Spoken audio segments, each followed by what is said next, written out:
Hey, welcome back to the Disturbing Illusion channel. We aim to poke a hole in the political matrix so that people can truly be free in their minds. Because if you're free in your mind, we will have a free society. Now, there are a lot of people who still don't understand the psychological power of political elections and what that power hinges on.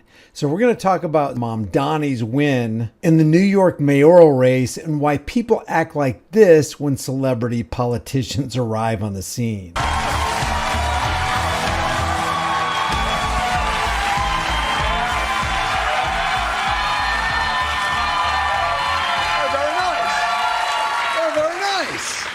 This is it. These are the people you would like to represent. Yes. The New York City people.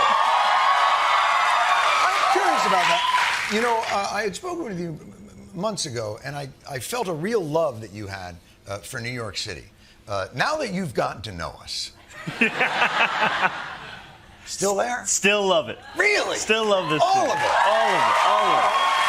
All of it. What do you got now? You got. So look at that. You got a politician who says he loves the people, that he's going to represent the people, that he's going to fight against the corporate oligarchs for the people, and the people just submit and believe him, even though everybody knows that politicians are just used car salesman liars. I don't care if you're talking about Democrat, doesn't matter if they're Republican or independent, they are proven liars. And in spite of that known objective fact that everybody who's willing to speak truth in their own heart knows to be true, you're not going to stop propagandists from reacting like this. We sweeped every damn race. Good morning, everybody. Today is a great day, not only for the Democratic Party, but a great day for America. I want to run through some of the election results from last night. I want to show you some clips from ZOHRAN's acceptance speech, but just understand, 1 year ago today, I had to make a video that was kind of similar about election results, but it was a lot more dark in its tone.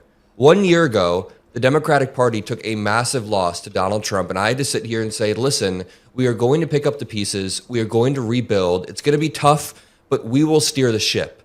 What I didn't realize is that 1 year later, ZOHRAN MAMDANI, a firebrand politician, would steer the ship for all of us and help us give some clarity, on which direction the party needs to go. Oh, we know the direction the party's going to go. The party's going to go in the direction that the power elites want them to go. The banking elites, the corporate elites. And people like this getting excited about it are either fooling themselves or are going out of their way to try to fool their own audiences, because they too know that you can't trust any charismatic, smiling, car salesman, lying politician. Nearly everybody you see in leftist circus circles are acting ecstatic about MAMDANI's win. All right, so ZOHRAN MAMDANI absolutely crushed Cuomo last night, as was expected by the polls. We also had Curtis Sliwa get shellacked as well. The Cuomo people can't even cope and see. They'll try, but they really can't. It makes no sense because ZOHRAN got over 50%. So even if Sliwa dropped out and even if Cuomo got all of Sliwa votes, which he wouldn't, he still would have lost. So ZOHRAN gave a fiery victory speech, and I fucking loved it. He's a firebrand politician giving fiery speeches, and the Democrats love it. I fucking loved it. And they want to sell you on it so you can love it too. Play part of it here. This is my favorite part. He first of all, the whole thing was awesome because he's talking about the America I know, talking about the America I love, talking about working class people in the city and how they bust their ass, talking about who the city is made up of. Immigrants from all the fuck over. It's a city of fucking immigrants. Immigrants actually do make this country great. This is my favorite part where he starts going after billionaires, and then he also goes after Trump super aggressively. Watch this. This particular rhetoric, by the way, which is very commonplace in political circles on the left and the right, really impresses somebody like Kyle Kulinski. And he wants you to believe this is all true, that ZOHRAN is being genuine. This has so often occurred. The billionaire class has sought to convince those making $30 an hour that their enemies are those earning $20 an hour. They want the people to fight amongst ourselves so that we remain distracted from the work of remaking a long broken system. We refuse to let them dictate the rules of the game anymore. They can play by the same rules as the rest of us. Together, we will usher in a generation of change.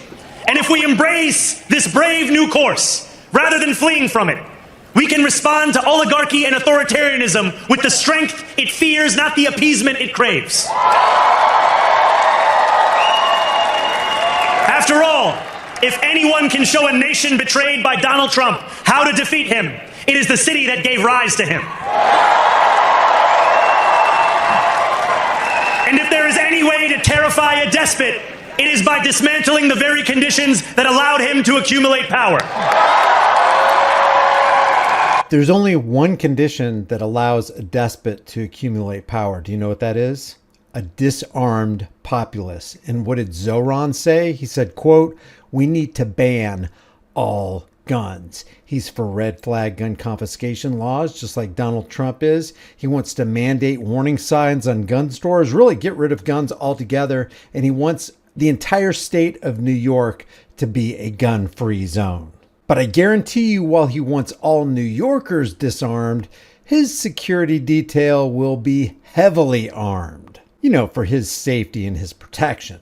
To hell with the working man's safety. But Kyle, he either refuses to see this, which I don't believe for a second, or he sees it, but he doesn't want to convey that to the Americans in New York City because he wants them under the thumb of his preferred ruling class. For the Brian Tyler Cohen shills of the world, his trust centers on Zohar's promise to make everything affordable for the common man.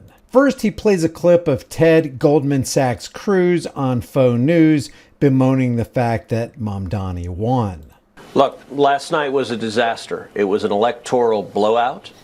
The results in New Jersey were disastrous. The results in Virginia were terrible. The results in New York, Comrade MAMDANI is the face of the Democrat Party. We have an actual communist jihadist, and it's important to note, MAMDANI is not a socialist. He is a full-on communist. He has called for seizing the means of production in our economy. He is a Marxist. That is. Let's be truthful about this. MAMDANI is a statist, just like Ted Cruz is a statist and Brian Tyler Cohen is a statist. They want there to be political power in the hands of the few, but the few they want to have the political power is the ruling class that they shove to the forefront. They don't want the other ruling class to be in control. Is profoundly dangerous. And look, I know there's some Republicans who are saying, well, gosh, this will be good politically because it'll be the face of the Democrat Party. I think it's terrible for America. I think, New York is the largest city in America. It is the financial capital of the world. It is the media capital of the world. And New York, we are going to see New Yorkers die. That was Ted Cruz melting down over the election results on Tuesday. Now, to his credit, Cruz is right that New Jersey and Virginia were disastrous for the GOP. But if you're wondering why the GOP lost so badly, it probably has something to do with the gaslighting and vilifying that Ted Cruz goes on to do in this very segment, where he attacked Zohran Mamdani as a communist jihadist.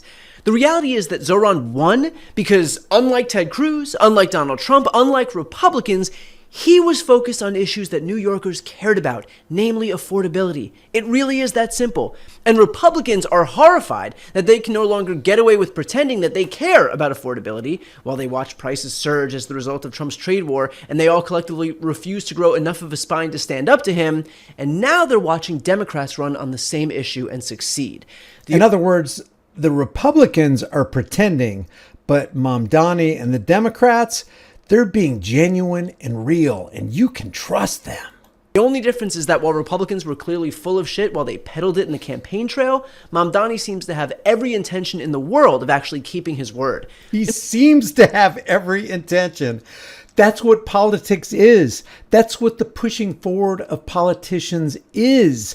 They want you to believe that these politicians are genuine, they're charismatic, they're friendly, they're trustworthy, they're loyal to the cause. They would never sell out. They want you to believe that, but every single time, every politician will let you down because they are liars by nature. In fact, I spoke But the propagandists like Brian Tyler Cohen and Adam Mockler and Ted Cruz and Faux News and CNN and MSDNC, they want you to believe this is all legitimate. with him about that exact point. Here's what he had to say.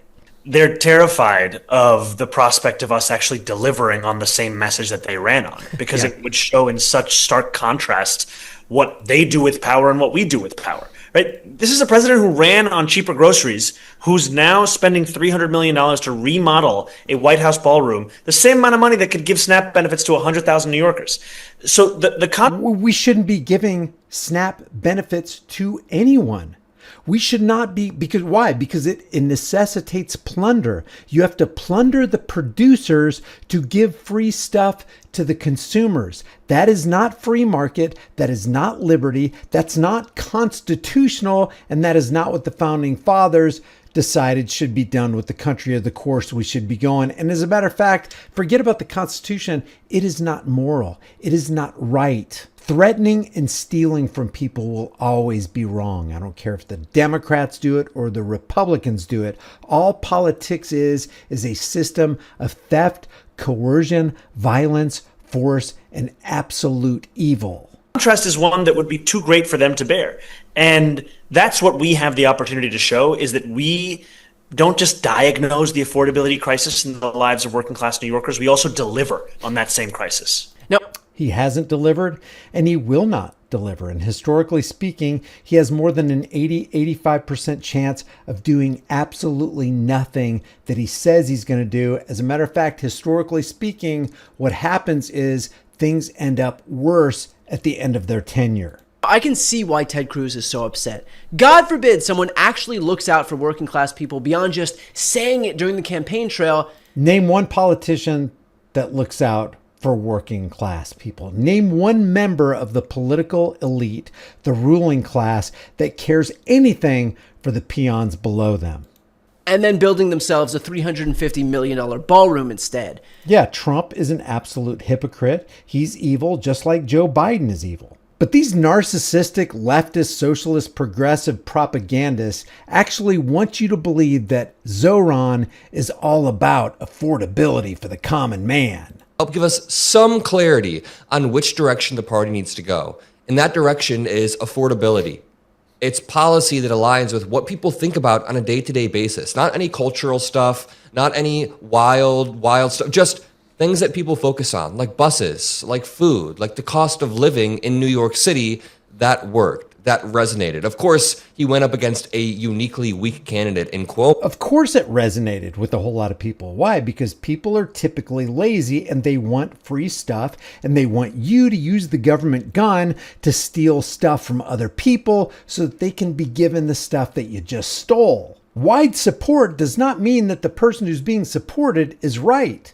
And it doesn't even mean the people who are doing the supporting are moral. As a matter of fact, most of the time, the masses are wrong. The masses are acting with evil motives, evil and selfish reasons. That's what's motivating these people. It's no measure of good mental health to be considered well-adjusted to a profoundly sick society. And it's an indication that there's a profound sickness when you're putting your hope in, your trust in a politician who's lying to you again. I thought this right here was a really interesting Freudian slip by Adam Mockler from Midas Touch. So the point here is, Democrats can't be so ideologically rigid in one box with all these tests. We need to understand that candidates across the country can have different beliefs. We need to draw the line somewhere. So no bigotry. We don't want people who are like pro-life or whatever, or anti-choice. We don't want people who are transphobic, of course. We don't want people in our organization, the Democratic organization, to be pro-life. And then he says, whatever, anti-choice. Here's the disturbing illusion aspect of that still a lot of people don't grasp. Politics functions as kind of a form of personalized branding. even as charisma marketing, where candidates are packaged and sold like consumer products. The psychological phenomenon that explains this is the halo effect, which is amplified through parasocial relationships and celebrity politics. The reality is, people actually think they know an AOC or a Bernie Sanders or a Trump or an Obama, but it's all a lie.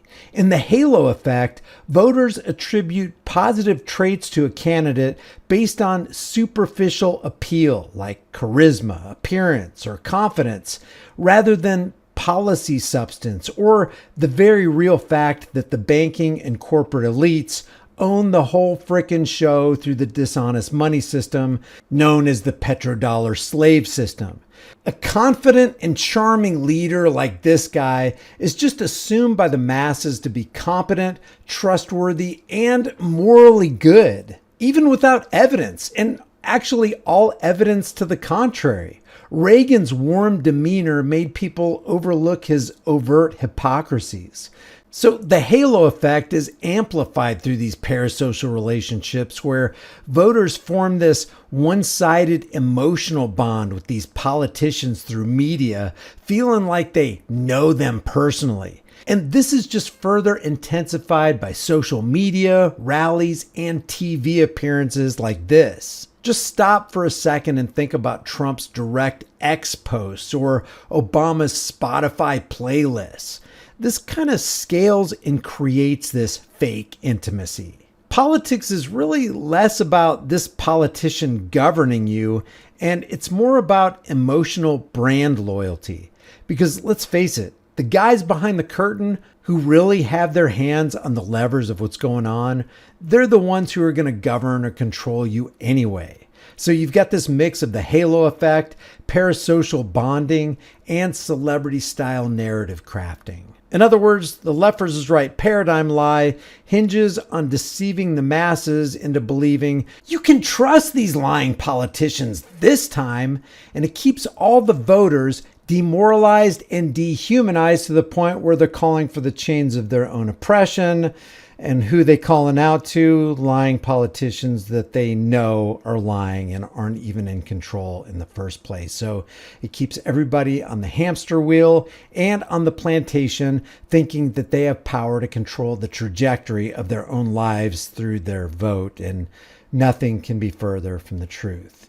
If you disagree with anything I said here, leave your thoughts in the comments section below. If you like these videos, you can support this channel for free. Don't give me your money if you can't afford it. Just take a second, like this video, share this video, subscribe to the channel, hit the bell notification icon, and become a member if you really want to help the channel out. And if you really want to help the channel out and you want something in return, grab a hard-hitting conversation starting design from the store. I will see you guys in the next video.